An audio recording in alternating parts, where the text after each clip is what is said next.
हृदय की शुद्धि के लिए है। तो जो कुछ हम सुने वो हमारे हृदय में उतर जाए।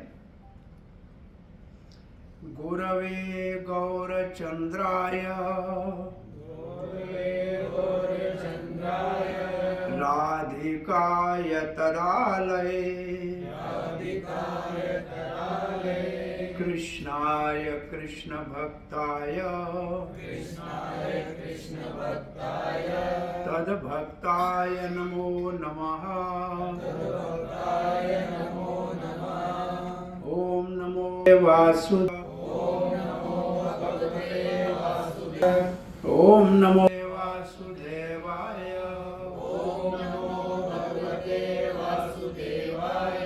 ओम नमो भगवते वासुदेवाय। कृष्णाय वासुदेवाय देवकी नंदनाय च नंद गोपकुमाराय गोविंदाय नमो नमः। जय श्री कृष्ण चैतन्य प्रभो नित्यानंद श्री अद्वैत गदाधर शिवासादि गौर भक्त वृंद। हरे कृष्ण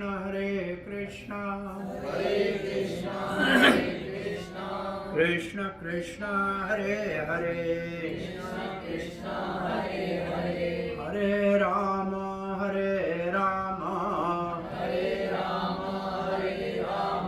राम राम हरे हरे। हरे कृष्ण। हरे कृष्णा। 2 मिनट के लिए मैं प्रभु जी के बारे में बताना चाहता हूँ। ये प्रभु जी का नाम हिजबे सार्वभौम प्रभु जी है। मोस्टली वृंदावन में रहते हैं, वैसे पूरे विश्व में घूमते हैं। प्रभु जी का जन्म हुआ था पाकिस्तान के अंदर, है ना, और 1980 से प्रभु जी 1982 से प्रभु जी पूरे विश्व में कृष्ण भावनामृत का प्रचार कर रहे हैं। प्रभु जी की पढ़ाई MBBS डॉक्टर डिग्री इन्होंने की थी और उनको लगा था कि ये शरीर की बीमारियों से इम्पोर्टेंट है, आत्मा की बीमारी को ठीक किया जाए। तो प्रभु जी ने इस कृष्ण कॉन्शियस को ज्वाइन किया और पूरे विश्व में, इंडिया में बहुत जगह और विश्व में बहुत जगह प्रभु जी जाते हैं और सबको कृष्ण भावना बना के सबको भक्त बना रहे हैं, सबको पूरे विश्व में योगदान दे रहे हैं भक्त बनने के लिए। एक बार प्रभु जी का हम लोग स्वागत करेंगे हरे कृष्ण महामंत्र के द्वारा। हरे कृष्णा कृष्णा कृष्णा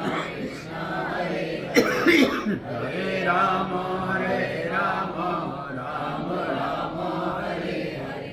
आप सब लोग ध्यान से सुनना, बहुत लाभ देना। प्रभु जी बहुत सालों से प्रीच कर रहे हैं, बहुत अच्छा इनको कृष्ण भावनामृत का एक्सपीरियंस है, बहुत विद्वान है, शास्त्रों के बारे में बहुत अच्छी जानकारी है। तो पूरा लाभ लेना और फिर किसी कोई प्रश्न हो तो बाद में पूछना। हरे कृष्णा। और श्रीमती मोहिनी देवी और नाथा मंदागा जी के निवास स्थान पे और ये हमारे रसराज के घर में आज कार्तिक दामोदर मास, जो वास्तव में ऊर्जा मतलब शक्ति, इस पूरे महीने में कहते हैं ऊर्जा व्रत रखना है। इसका मतलब शक्ति प्रदान करने वाला व्रत है। तो ऊर्जा आती कहाँ से है?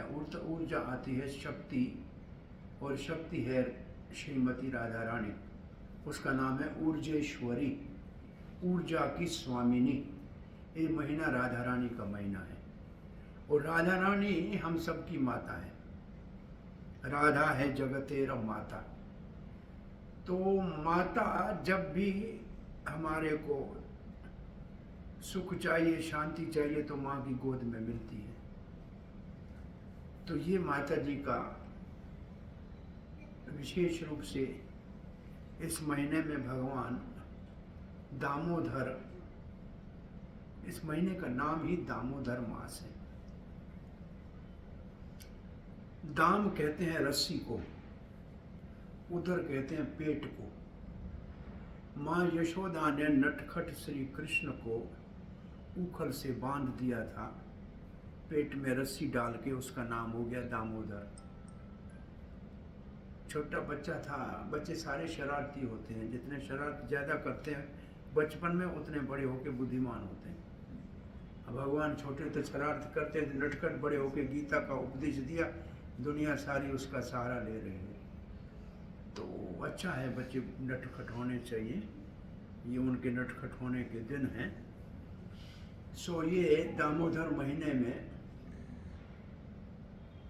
भगवान को रोज दीप अर्पण करना, इससे सारे यज्ञों का फल मिलता है। अश्वमेध यज्ञ का, राजसूय यज्ञ का पद्म पुराण में लिखा है, सारे यज्ञों का फल मात्र दीप भगवान को एकमात्र इस महीने में अर्पण करने से मिलता है। सब तीर्थों के स्नान का फल मिलता है, और जो भगवान को दीप अर्पण करते समय भगवान का दर्शन करता है, उसको कभी जमराज का दर्शन नहीं करना पड़ता। ये कार्तिक मास में मात्र दीप को भगवान को दिखाने, और जब हम भगवान को दीप दिखाने आते हैं, भगवान तो प्रकाशमान है, लेकिन हमारा चेहरा भी भगवान को दिखता है कौन हमको दीप अर्पण करने आया है। हम ही तो चमकने लगते हैं, चेहरा तो हमारा चमकता है असल में। तो जो भगवान के सामने जाता है, ऐसे कहते हैं दुख कहाँ है भगवान की पीठ में, पाप कहाँ है भगवान की पीठ में। जो भगवान के सामने है वो सुरक्षित है, जो भगवान को पीठ दिया वो दुखी है। ये संसार में दुख का कारण है भगवान से बेमुख होना, और सुख का साधन है भगवान के सामने बैठना। तो हमको बहुत अच्छा लगा जब घर में प्रवेश किया, सामने भगवान गोवर्धनधारी श्री नाथ जी, नाथ जी का मतलब सबके स्वामी हैं। इसमें भी एक गोपाल नाथ, नाथ गोपाल बालम, ये प्रार्थना गोपाल को ही की जा रही है। और गोवर्धनधारी इसलिए कहते हैं कि जब संकट आया ब्रज में, और संकट देने वाला भी शक्तिशाली देवता इंद्र था, और ब्रज को जल से डुबाना चाह रहा था, तो भगवान ने ब्रजवासियों की रक्षा गोवर्धन पर्वत को धारण करके की। तो इसका अर्थ है इस भगवान गोपाल का शरण लेने वालों की रक्षा के लिए भगवान पर्वत भी उठाने को तैयार है, पहाड़ उठाने को भगवान तैयार है अगर हमारे ऊपर संकट आए तो इससे ज्यादा और दयालु,